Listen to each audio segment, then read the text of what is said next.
வணக்கம். வியோம்பேதா astrology nexus நிகழ்ச்சிக்கு உங்களை மனமார வரவேற்கின்றோம். இந்த ஏப்ரல் 2026 மாதத்தில் மேஷம் ராசியின் ஒவ்வொரு நட்சத்திரமும் வெளிப்படுத்தும் தனித்துவமான ஆற்றல்களையும், கிரக இயக்கங்கள் உங்கள் வாழ்க்கையில் திறக்கும் வாய்ப்புகள் மற்றும் உருவாக்கும் அனுபவங்களையும் இந்த பகுப்பாய்வில் ஆராய்வோம். பாரம்பரிய வேத ஜோதிட கோட்பாடுகளின் அடிப்படையில் இந்த மாதத்திற்கான ஜோதிட நிலைகளை இந்த வீடியோவில் பகிர்கிறோம். வீடியோவை முழுமையாக கேட்கும்போது இந்த மாதத்தின் சாத்தியங்களைப் பற்றிய தெளிவான பார்வை உங்களுக்கு கிடைக்கும். விண்மீன்கள் பேசட்டும், கிரகங்கள் வழிகாட்டட்டும், காலம் அமைதியுடன் இணங்கட்டும். மேஷ ராசியில் அஸ்வினி 4 பாதங்கள், பரணி 4 பாதங்கள் மற்றும் கிருத்திகை முதல் பாதம் இடம்பெறுகின்றன. இந்த மாதம் அஸ்வினியில் பிறந்தவர்கள் மனத்தெளிவுடன் புதிய முயற்சிகளை ஆரம்பித்து அவற்றை மெதுவாக நிலைநிறுத்தும் வாய்ப்பு பெறலாம். பரணி பிறப்பினருக்கு உள்ளார்ந்த மாற்றங்கள் அதிகரிக்கக்கூடும், அதனால் உறவுகளில் பொறுமையும் சமநிலையும் முக்கியமாகும். கிருத்திகை முதல் பாதத்தில் பிறந்தவர்கள் செயல்களில் தீவிரமும் உறுதியும் காட்டுவார்கள், இதனால் சில முடிவுகள் விரைவாக வெளிப்படலாம். தொழில் துறையில் மெதுவான முன்னேற்றம் காணப்படும். மாதத்தின் 2ஆம் பாதியில் சூரிய பகவான் தன்னம்பிக்கையை உயர்த்துகிறார். புதன் பகவான் சிந்தனையை ஆழப்படுத்துவதால் முடிவுகள் கவனத்துடன் எடுக்கப்பட வேண்டும். சுக்கிர பகவான் நிதியில் நிதானத்தை தருகிறார். அதேபோல் குரு பகவான் புதிய வாய்ப்புகளை திறக்கிறார். ராகு பகவான் வக்ர நிலையில் இருந்து கூட்டாண்மைகளில் எச்சரிக்கை தேவைப்படுவதை நினைவூட்டுகிறார். உடல் நலத்தில் இந்த மாதம் மெதுவான ஏற்றத்தாழ்வுகள் தோன்றலாம். செவ்வாய் பகவான் மீனத்தில் சஞ்சரிப்பதால் உள் அழுத்தம் அதிகரிக்கும். அதே சமயம் சனி பகவான் மன அமைதியை பரிசோதிப்பார். மாதத்தின் 2ஆம் பாதியில் சூரிய பகவான் மேஷத்தில் பிரகாசம் தருவதால் சக்தி மீண்டும் உயர்கிறது. மேலும் சுக்கிர பகவான் ரிஷபத்தில் நிதானம் தருவதால் உடல் சோர்வு குறையும்.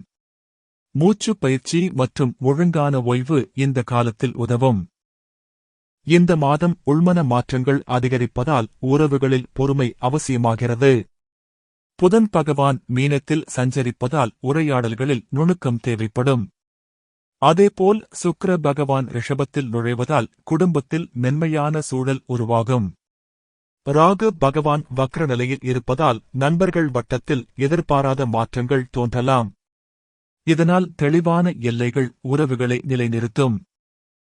குரு பகவான் மிதுனத்தில் இருப்பதால் புதிய திறன்களை கற்றுக்கொள்ளும் ஆர்வம் அதிகரிக்கும். இதனால் தொழில் மற்றும் சமூக துறைகளில் முன்னேற்ற வாய்ப்புகள் திறக்கப்படும். சனி பகவான் பொறுமையை கற்றுக் கொடுப்பதால் நீண்டகால திட்டங்கள் நிலையாக முன்னேறும். ராகு பகவான் வக்ர நிலையில் சமூக வட்டத்தில் புதிய தொடர்புகளை உருவாக்கினாலும் அவற்றை கவனமாக அணுகுவது நல்லது. மாத இறுதியில் சூரிய பகவான் தன்னம்பிக்கையை உயர்த்துவதால் உங்கள் முயற்சிகள் தெளிவாக வெளிப்படும். ஆன்மீக வளர்ச்சியில் இந்த மாதம் ஆழமான உள்பயணம் உருவாகும். சனி பகவான் மீனத்தில் இருப்பதால் மன அமைதியை தேடும் எண்ணம் அதிகரிக்கும். செவ்வாய் பகவான் உள் வலிமையை சோதிப்பதால் தியானம் மற்றும் அமைதியான நடைபயிற்சி பயனளிக்கும். அதேபோல் கேது பகவான் படைப்பாற்றலை சோதிப்பதால் உள்ளார்ந்த உணர்வுகளை புரிந்து கொள்ளும் திறன் மேம்படும். மாதத்தின் 2ஆம் பாதியில் சூரிய பகவான் மேஷத்தில் பிரகாசம் தருவதால் ஆன்மீக தெளிவு மெதுவாக வெளிப்படும். ஏப்ரல் மாதம் மேஷத்திற்கு உள் மாற்றங்களும் வெளிப்புற முன்னேற்றங்களும் இணையும் காலமாக அமைகிறது. சூரிய பகவான் 2ஆம் பாதியில் தன்னம்பிக்கையை உயர்த்துகிறார். புதன் பகவான் சிந்தனையை ஆழப்படுத்துவதால் முடிவுகள் கவனத்துடன் எடுக்கப்பட வேண்டும். சுக்கிர பகவான் ரிஷபத்தில் நிதானம் தருவதால் உறவுகள் மென்மையாகும். குரு பகவான் முயற்சிகளுக்கு விரிவை தருகிறார். ராகு பகவான் வக்ர நிலையில் இருப்பதால் சமூக வட்டத்தில் எச்சரிக்கை அவசியம். இதனால் இந்த மாதம் பொறுமை, தெளிவு மற்றும் நிதானம் முக்கியமானவை. கிரகங்களின் இயக்கங்களை நம்பிக்கையுடன் ஏற்று மனதில் உறுதியுடன் செயல்படுங்கள். இந்த பொது பலன் பகுப்பாய்வு பாரம்பரிய ஜோதிட கோட்பாடுகளின் அடிப்படையில் அமைந்துள்ளது.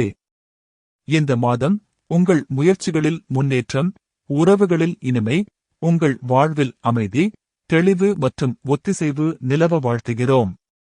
விண்மீன்கள் பேசட்டும், கிரகங்கள் வழிகாட்டட்டும், காலம் அமைதியுடன் இணங்கட்டும்.